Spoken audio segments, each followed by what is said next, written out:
महाराष्ट्राच्या राजकारणात आणि समाजकारणात एक नाव सातत्याने चर्चेत असतं, ते म्हणजे मनोज जरांगे पाटील।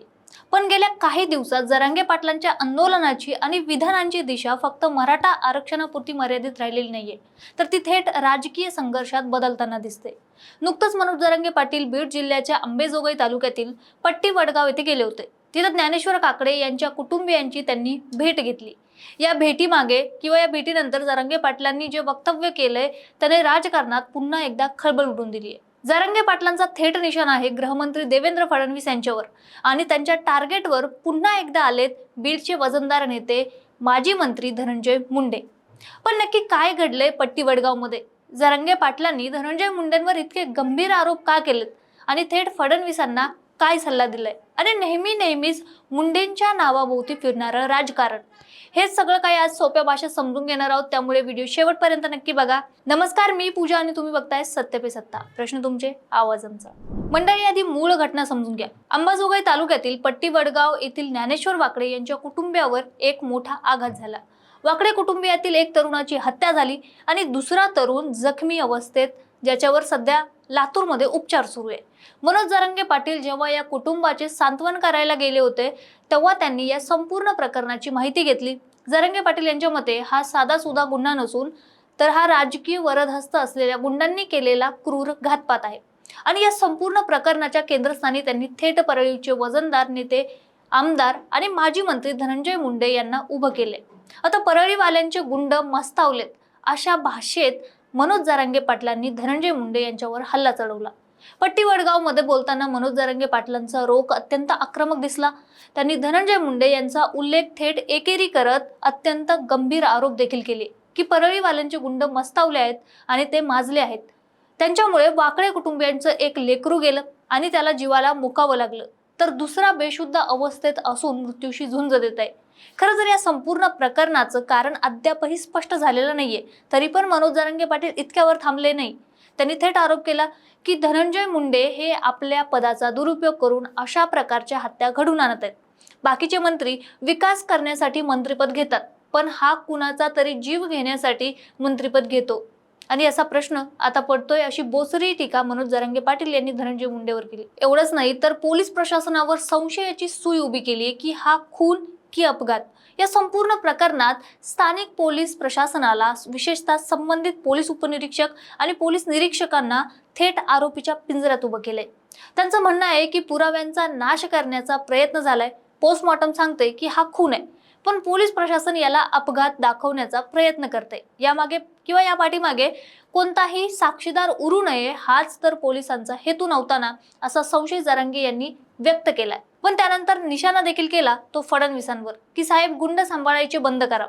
जरांगे पाटलांनी या प्रकरणात थेट राज्याचे गृहमंत्री फडणवीस यांना साकडं घातलंय आणि एक प्रकारे इशारा देखील दिलाय की फडणवीस साहेब, तुम्ही इतर 10 चांगली माणसं सांभाळा, पण गुंड सांभाळणं बंद करा।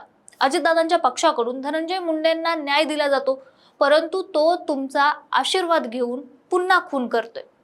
फडणवीस, तुम्ही आणि अजितदादांच्या पक्षाने याची जाणीव ठेवली पाहिजे। जरांगे हे पुढे म्हणाले की पोलीस प्रशासन परळीच्या नेत्यांचं ऐकून जर खुनाचा अपघात दाखवत असेल तर गृहमंत्री म्हणून देवेंद्र फडणवीस तुमची मान खाली घालण्याचा प्रयत्न होतोय, तुमचं नाव बदनाम होत आहे। त्यामुळे अजितदादांच्या पक्षाला आणि पर्यायाने धनंजय मुंडेंना फडणवीस साहेबांनी ताकद देणं कमी केलं पाहिजे। आता अर्थातच या सगळ्या विधानाची सत्यता फक्त आणि फक्त उचलली जीभ लावली टाळूला असाच काही प्रकार आहे। पण यानंतर खूप प्रश्न निर्माण होतो आणि त्यातला एक महत्त्वाचा प्रश्न निर्माण होतो तो म्हणजे की सध्या बीडच्या आणि महाराष्ट्राच्या राजकारणात प्रत्येक जण विचारतोय की मनोज जरांगे पाटील येऊन जाऊन फक्त आणि फक्त धनंजय मुंडे यांच्या मागे का लागतात? त्यांच्यावर नेहमी इतका थेट आणि टोकदार हल्ला का होतो? यामागे काही महत्त्वाची राजकीय आणि सामाजिक कारणं, सामाजिक गणित देखील आहेत। ती मंडळी आपण समजून घेतली पाहिजे की बीड जिल्हा हा मराठा आरक्षणाच्या आंदोलनाचं केंद्र बनला होता। याच बीड जिल्ह्यात धनंजय मुंडे हे सध्याचे सर्वात वजनदार माजी मंत्री आणि नेते आहेत। ओबीसी राजकारणाचा आणि विशेषतः वंजारी समाजाचा मोठा चेहरा म्हणून त्यांच्याकडे पाहिलं जातं। जरांगे पाटलांना मराठा समाजावर आपली पकड मजबूत ठेवतानाच स्थानिक पातळीवर प्रशासनावर वचक असलेल्या धनंजय मुंडेंना घेरल्याशिवाय बीडमधील राजकीय समीकरण बदलता येत नाहीत। हे यामागचं एक मुख्य कारण मानलं जाते। गेल्या काही महिन्यात महाराष्ट्रात मराठा विरुद्ध ओबीसी असा एक अदृश्य किंवा उघड संघर्ष पाहायला मिळालाय. धनंजय मुंडे हे अजित पवार गटात असले तरी त्यांची ओळख एक प्रबळ ओबीसी नेता म्हणून आहे. जरांगे पाटील जेव्हा धनंजय मुंडे यांच्यावर थेट हल्ला करतात तेव्हा तो केवळ एका व्यक्तीवर नसून सत्ताधारी पक्षातील एका मोठ्या ओबीसी चेहऱ्याला बॅकफुटवर आणण्याचा तो राजकीय प्रयत्न असतो, असं काही राजकीय विश्लेषकांचं देखील मत आहे. सुरुवातीला जरांगे पाटलांचा थेट संघर्ष होता तो छगन भुजबळ यांच्याशी. भुजबळ यांनी उघडपणे जरांगे यांच्या मागण्यांना विरोध केला होता, पण भुजबळ हे नाशिक जिल्ह्यातील असून किंवा नाशिक विभागातील असून मराठवाड्यात विशेषतः बीड, जालना पट्ट्यात जर आंदोलनाचा प्रभाव टिकवायचा असेल तर इथल्या स्थानिक बलाढ्य मंत्र्याला टार्गेट करावं लागेल. धनंजय मुंडे हे स्थानिक पातळीवर पोलिसांवर आणि प्रशासनावर मजबूत पकड ठेवून आहेत. त्यामुळे जिल्ह्यात कुठेही काही घडलं की त्याचा थेट संबंध मुंडेंच्या वरदहस्ताशी जोडणं जरांगे यांच्या रणनीतीचा एक भाग बनलाय. मागील लोकसभा निवडणुकीत बीड जिल्ह्यात किंवा बीड मतदारसंघात जे काही राजकीय नाट्य घडलं, जातीय ध्रुवीकरण झालं, त्याचे पडसाद अजूनही उमटतच आहेत. धनंजय मुंडेंच्या मतदारसंघातून महायुतीला रोखण्यासाठी मराठा आंदोलकांनी पूर्ण ताकद पणाला लावली होती.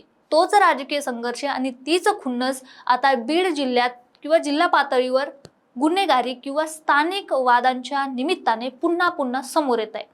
असं म्हटल्यास आता वावगं ठरणार नाहीये. तर मंडळी, एकीकडे मनोज जरांगे पाटील आहेत जे पीडित मराठा कुटुंबाला न्याय मिळवून देण्यासाठी थेट गृहमंत्री देवेंद्र फडणवीस यांच्याकडे गुंडांवर कारवाई करण्याची मागणी करत आहेत. पण दुसरीकडेच या निमित्ताने ते बीडचे बडे नेते धनंजय मुंडे यांना ज्या पद्धतीने टार्गेट करत आहेत त्यावर या प्रकरणाला आता तीव्र राजकीय आणि जातीय रंग चढू लागलाय आणि हे नाकारता देखील येणार नाही. आता मूळ मुद्दा असा आहे की वाकडे कुटुंबियातील तरुणाचा मृत्यू हा घातपात आहे की अपघात आहे याचा तपास पोलीस करतीलच. पण मनोज जरांगे पाटलांनी थेट मंत्रिपदाचा गैरवापर करून खून केले जात आहेत अशा गंभीर आरोप केल्यामुळे आता महायुती सरकार आणि विशेषतः धनंजय मुंडे यावर काय पलटवार करणार हे पाहणं महत्त्वाचं ठरणार आहे. बीडमधील ही मराठा विरुद्ध ओबीसी राजकीय सुप्त ठिणगी आगामी काळात किती मोठा वणवा पेटवते याकडे आता संपूर्ण महाराष्ट्राचं लक्ष लागलंय. मंडळी, तुम्हाला काय वाटतं? जरांगे पाटील प्रत्येक वेळी धनंजय मुंडेंनाच टार्गेट का करतात आणि बीडमधील या वाढत्या राजकीय सामाजिक संघर्षावर तुमचं मत काय ते आम्हाला कमेंट करून नक्की सांगा, कारण त्यामुळेच कळतं की महाराष्ट्र काय विचार करतोय. आणि अशाच विश्लेषणासाठी बघत राहा सत्य पे सत्ता. प्रश्न तुमचे, आवाज आमचा. लग्न ठरलंय ना तुझं? आणि हे काय? अगं, मला पीसीओडीचा त्रास आहे. कधीतरी हे सासरी कळेलच ना. मग त्याच्यामुळे मुलं होण्यात अडचण येते ना. एकतर पीसीओडी इतका गंभीर आजार नाहीच आहे आणि त्यावर सोपा उपाय आहे. आपल्या ईशाला लग्नाआधी असाच त्रास होता. तिने डॉक्टर चाटेज होमिओपॅथी क्लिनिक मध्ये उपचार घेतले आणि तिला आता 2 मुलं आहेत. डॉक्टर चाटेज होमिओपॅथी क्लिनिक, साइड इफेक्ट नसलेला होमिओपॅथीचा नैसर्गिक उपचार. 9545727107.